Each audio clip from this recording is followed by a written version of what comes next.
to hold. And oh, how he loves those little children, how he longs to be a friend to young and old.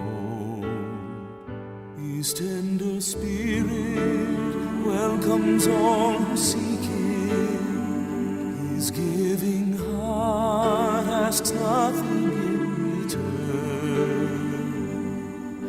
And I have found his promises faithful. I seek to live my life that I